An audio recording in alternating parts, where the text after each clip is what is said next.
When I look forward to my future classroom, I envision a space where all sorts of technology is used to enhance student learning. Normally, when people think about technology, we just think about computers and iPads and digital technology like that.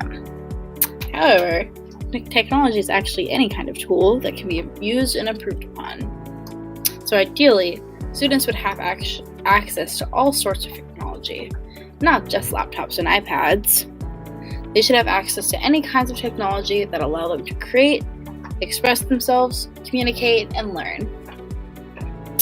So nowadays, there are 7 ISTE standards that ensure technology aids student learning in a variety of ways. 7 standards are Empowered Learner, Digital Citizen, Knowledge Constructor, Innovative Designer, Computational Thinker, Creative Communicator, and Global Collaborator. All of these standards fit into my framework of teaching, which is problem-based learning.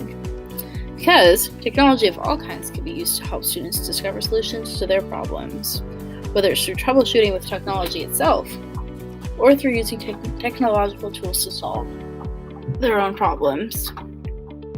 So modern technology has not been around for too long. So how do we know that it's actually benefiting student learning? Well, we know it can be if it's been used for transformative purposes.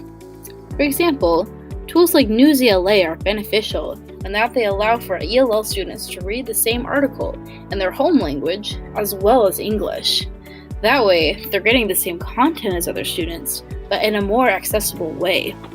Another great feature of News-ELA is that it provides articles in multiple different reading levels, so that students who are in different reading levels can all get the same information while being able to read the same content. Another great tool for students learning is Google Read and Write. Google Read and Write is a Chrome extension which provides multiple different tools for helping students with their writing. For example, one of the tools it includes is a word dictionary and a picture dictionary. The picture dictionary is especially helpful for ELL students who may be more helpful to see a picture of a word rather than reading a description of it. So technology is not only a great way to improve student learning, but it's also a great way to get parents more involved and improve communication with them. For example, tools like Class Dojo and Seesaw allows for parents to be fully involved by letting them have access to the work their child is doing in class. It's also a great communication tool for interactions between teachers and parents. It's not all parents will check their emails all the time.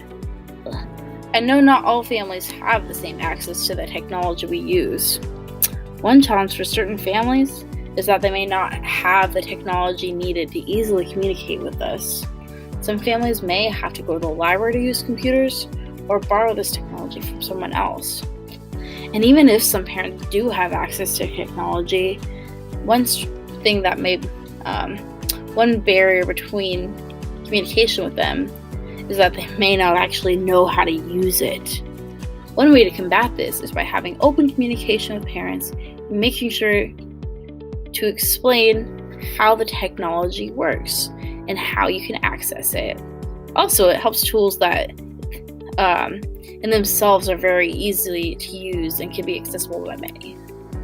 Overall, I believe that with the advancement of technologies, students' learning can be continuously transformed and communication with parents can be improved on.